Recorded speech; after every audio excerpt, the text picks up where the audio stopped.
I never thought I'd hear my own father say something that would break my child's heart in front of an entire room. But Christmas proved me wrong.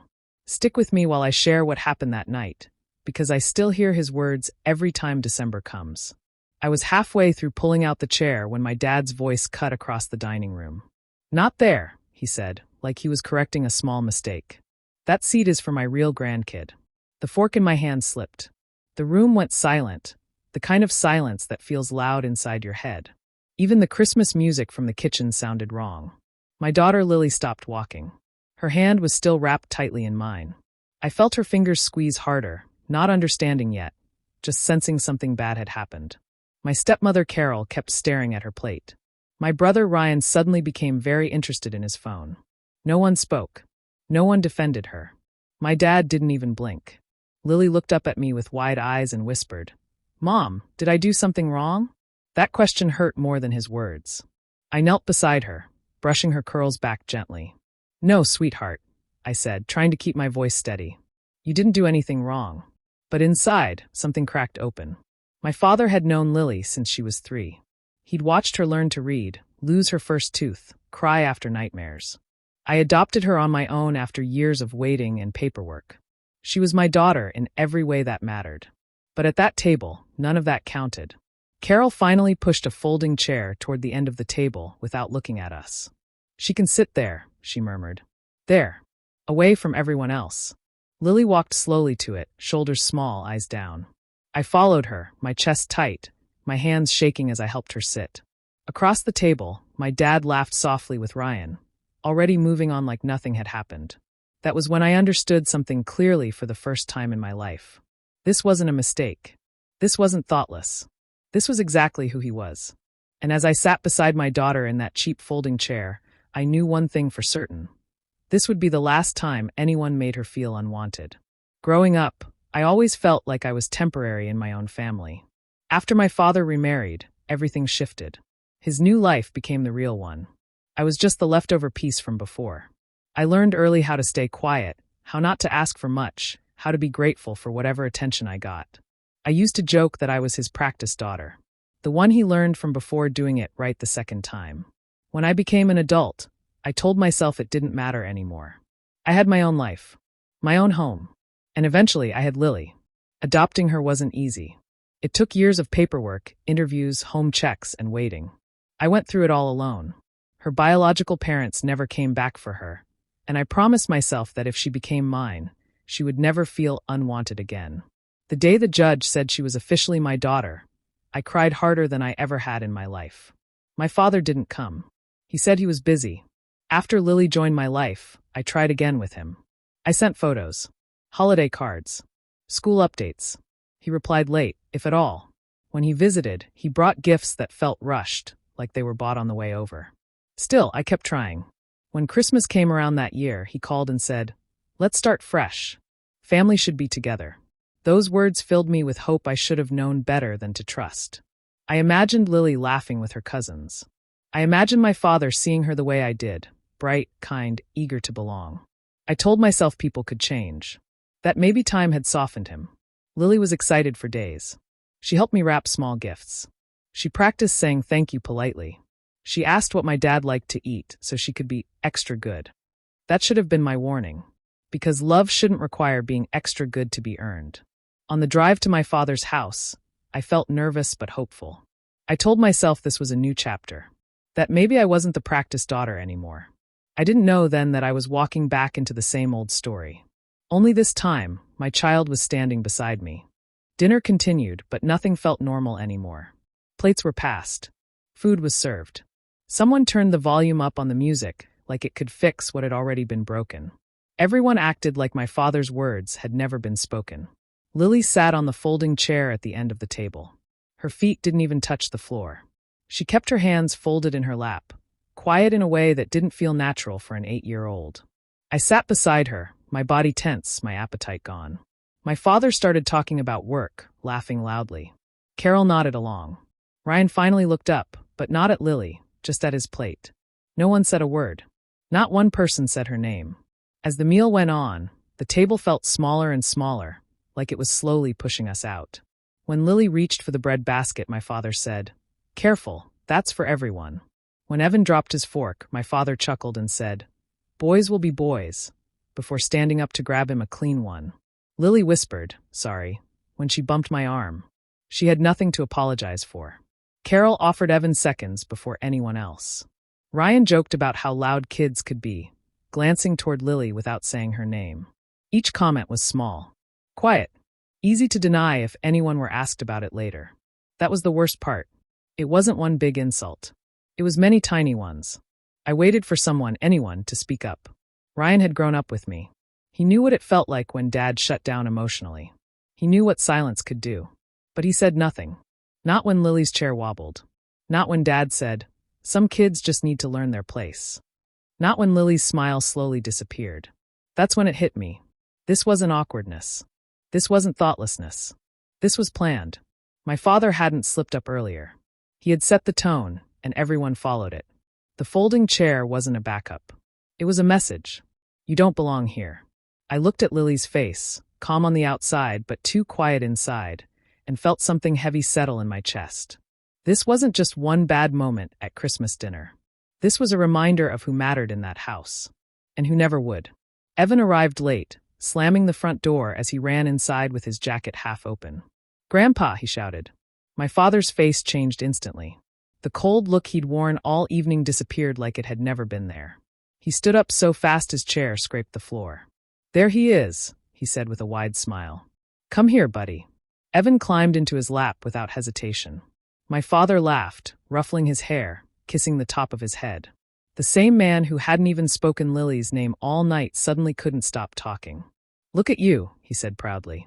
"Growing so fast. Just like a real Carter man." Lily watched quietly from the folding chair. She didn't say anything. She didn't ask questions. She just stared at her plate, pushing peas around with her fork. Evan burped loudly, and everyone laughed. "Strong lungs," my father joked. When Lily sneezed softly a moment later, my father said, "Bless you," without looking up. It felt deliberate. Evan showed a drawing he'd made at school. My father praised it like it belonged in a museum. "You're smart," he said. "Must run in the family."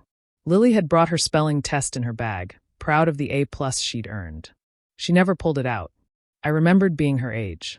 I remembered sitting at tables like this, watching praise land on others while I stayed invisible. I remembered being told to try harder, don't be sensitive. That's just how he is. I remembered learning early that love in my father's house came with conditions. As Evan climbed into the good chair beside him, my father pulled the plate closer. "Eat up, champ. You need your strength." Lily's chair creaked at the end of the table. She glanced at me, searching my face for reassurance. I smiled softly at her, but inside my stomach twisted. This wasn't about behavior. This wasn't about effort. This wasn't about kindness. This was about blood. Watching them together, the truth settled in clearly, without anger, just understanding. No matter how gentle Lily was, no matter how hard I tried, we would never measure up. Because in my father's world, love didn't come from showing up. It came from sharing DNA. And that realization hurt more than any insult he could have spoken out loud. That night, after we got home, Lily didn't run to her room like she usually did. She followed me quietly into the kitchen and sat at the table while I poured her a glass of water. Her feet swung back and forth, slow and unsure. "Mom," she said softly, "can I ask something?" I nodded, already feeling my chest tighten. She stared at the table for a long moment before speaking again. "What's a real grandkid?" The question hit me harder than anything my father had said. I opened my mouth, then closed it. I didn't want to lie to her, but I didn't want to hurt her either. She was 8 years old. She shouldn't have to learn this kind of truth yet. "A real grandkid," I said carefully, "is someone who is loved." She looked up at me. "Then why didn't Grandpa mean me?" I knelt in front of her and held her hands. "You are real," I said firmly. "You are my daughter. That's what matters." She nodded, but her eyes didn't change. After a moment, she whispered, "If I was born from you, would he like me more?" That was when I knew the damage was already done. She wasn't angry. She wasn't crying. She was blaming herself. Later that night, when I tucked her into bed, she asked if she should be extra good next time. She said maybe she talked too much. Maybe she should sit quieter. Maybe then people wouldn't mind her. Each word felt like a small cut. After she fell asleep, I sat on the edge of her bed for a long time, listening to her breathe. I thought about all the years I'd spent shrinking myself to fit into my father's world. I had promised Lily she would never feel unwanted. And yet I had brought her right into it. That guilt sat heavy in my chest, but it also gave me clarity. I couldn't change my father. I couldn't fix his heart. But I could protect my child. As I turned off her light, I made a quiet decision. This would be the last time Lily ever questioned her worth because of someone else's cruelty. No more folding chairs. No more forced holidays. No more chances given to people who taught her she was less. If my father wanted to choose blood over love, then I would choose my daughter. Fully, fiercely, and without apology. For days after Christmas, I couldn't stop thinking about my father's face at the table. Calm, confident, certain he still held all the power. That was when I remembered something he had forgotten about me. Years ago, when my father was struggling financially, he came to me quietly. His pride wouldn't let him ask anyone else. He needed help signing paperwork for a small rental property he wanted to keep out of my stepmother's name. He said it was just temporary. I was young then and still trying to earn his approval. So I helped. My name went on documents. I organized records. I handled phone calls when he didn't understand them. Over time, I became the one who managed everything: payments, taxes, renewals. He always said, "You're good with this stuff. I trust you." But what he really meant was that he didn't think it mattered. He never imagined I'd remember the details. He never imagined I'd read every line. As the years passed, he stopped paying attention altogether. He assumed I'd always do what was asked, quietly, without question, just like when I was a child. After Christmas, I pulled the old folder from the back of my closet. Inside were copies of everything. Signed forms. Emails. Notes written in his own handwriting. All legal. All real. I didn't feel excited. I didn't feel angry either. I felt calm. For the first time, I understood that power doesn't come from yelling or embarrassing someone back. It comes from knowing when to speak and when to wait. I didn't call him. I didn't confront him. I went on with life like nothing had changed. I answered his texts politely. I sent short replies. I even thanked him for the invitation like a good daughter would. Meanwhile, I started making quiet phone calls. I asked questions. I confirmed facts. I learned exactly where my responsibilities ended and where his began. He had spent years underestimating me, seeing me as harmless, as soft, as someone who would always forgive. He never noticed that I'd grown stronger in the silence. And this time, I wasn't preparing to argue. I was preparing to step away, carefully, correctly, and in a way that would leave him facing consequences he could never talk his way out of. Because revenge didn't need to be loud. It just needed to be final. In the weeks after Christmas, I didn't change my behavior at all. At least, not in a way anyone could notice. I replied to my father's messages with short, polite answers. I thanked him when he sent late holiday leftovers home with Ryan. I didn't mention the folding chair. I didn't bring up Lily's tears. I acted like everything was fine. That made him comfortable. He started calling again, speaking with that familiar confidence in his voice. He talked about his plans, his ideas, his opinions, never once asking how Lily was doing. When he spoke about Evan, though, his tone changed. "He's such a smart boy," he said one afternoon. "Already good with numbers. Real Carter brain." I just listened. At family gatherings, I kept my distance, sitting quietly beside Lily, never pushing for attention. My father seemed pleased by that. I could tell he thought I had finally learned my place. The less I reacted, the bolder he became. He bought Evan a new bike and made sure everyone knew about it. He bragged about school awards, soccer goals, even small things like tying his shoes fast. Lily noticed. She didn't comment anymore. She simply stopped expecting anything. That hurt more than anger ever could.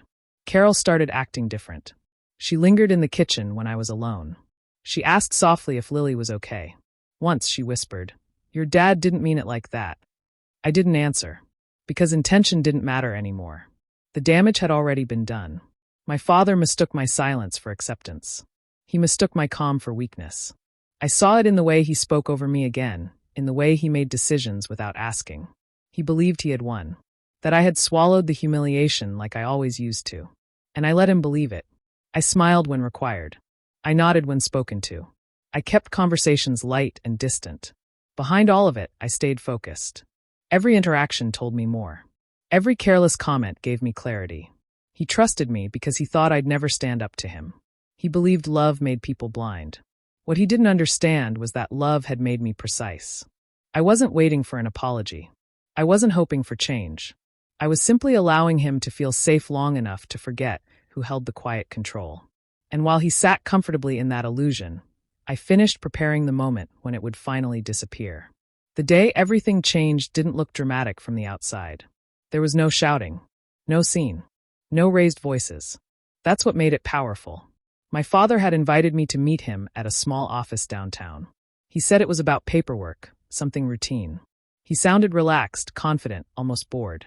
I arrived early with Lily's school folder tucked safely in my bag and copies of every document I had prepared. When he walked in, he smiled. "Good timing," he said. "Let's get this done quick." The manager joined us moments later and began explaining the details slowly and clearly. My father's expression shifted with every sentence. His smile faded. His shoulders stiffened. When he finally understood what was happening, he looked at me, confused. "What is this?" he asked sharply. I kept my voice calm. "It's the correction," I said. "The part you never thought I'd use." The manager explained that due to the documents signed years ago, my father no longer had authority over the property. The responsibility and the final decision now rested with me. My father laughed nervously. "That can't be right." But it was. Everything was legal, clean, verified.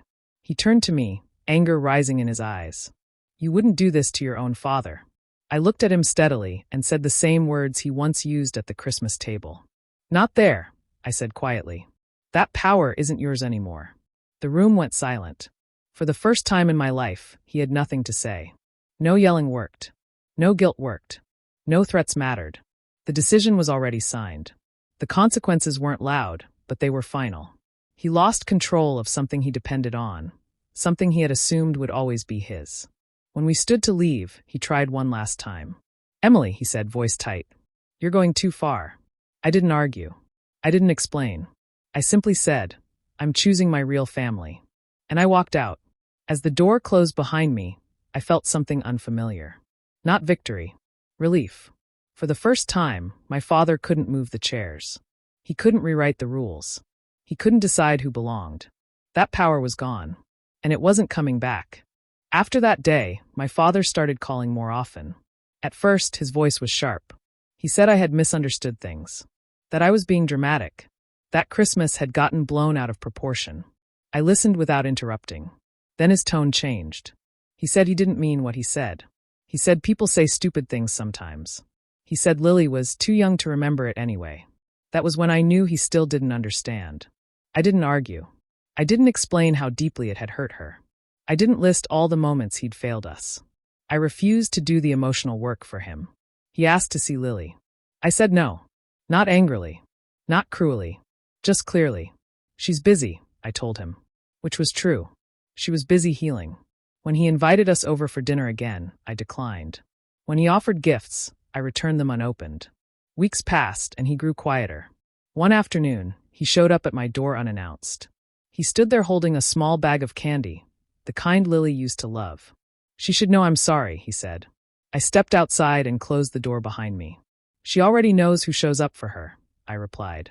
For the first time, his confidence cracked.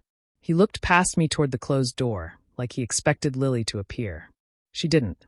That absence did more than any shouting ever could. There was no little voice to charm him. No smile to soften the moment. No second chance waiting inside. Just silence. He tried again. "I'm still her grandfather." I shook my head gently. "You chose not to be." He opened his mouth, then stopped. There was nothing left to defend. As he walked away, his shoulders looked smaller than I remembered. Not because I had defeated him, but because he finally saw what he'd lost. That night, Lily and I baked cookies together. She laughed when flour covered my face. She felt safe enough to be loud again. I watched her carefully, making sure she never saw him standing outside. I didn't feel triumph. I felt calm. Some people don't need another chance. They need a boundary. And peace, I learned, doesn't come from fixing broken people. It comes from choosing not to live inside their damage anymore. 1 year later, Christmas felt different in a way I hadn't known was possible. There was no rush. No tight feeling in my chest. No worry about saying the wrong thing or sitting in the wrong place. It was just Lily and me. Our small dining table was set near the window. A simple cloth. 2 plates. warm food filling the room with soft smells. Snow fell quietly outside, tapping against the glass. Lily helped place the napkins carefully, lining them up until they looked just right. She hummed while she worked, something she hadn't done in a long time. "Mom," she said, smiling, "this is my favorite Christmas." I paused for a moment, letting that sink in. There were no empty chairs at our table. No folding seat pushed to the side. No one deciding who belonged and who didn't. When we sat down, Lily climbed into her chair confidently. She didn't look around for permission. She didn't wait to be told where to sit. She knew. We laughed when the gravy spilled. We burned the first batch of cookies and ate them anyway. We opened simple gifts and pretended to be surprised even though we'd shopped together. There was peace in the quiet. For the first time, Christmas wasn't about surviving the day. It was about enjoying it. I thought about my father briefly, not with anger, not with sadness, just with distance. The boundaries I set had stayed firm all year. No calls, no guilt, no apologies half-formed and too late. And I didn't regret it, because revenge wasn't yelling. It wasn't humiliation. It wasn't making him feel small. It was refusing to let him make my child feel small again. Lily laughed suddenly, loud and free, telling me a silly joke she'd practiced all week. Her eyes sparkled, her cheeks flushed with warmth and happiness. I looked at her and realized something important. This was what winning looked like. Not control, not punishment. Safety, love, belonging. As we clinked our glasses of hot chocolate together, Lily said, "Mom, I'm glad our table is just ours." I smiled and nodded. Me too, because at this table, every seat was real.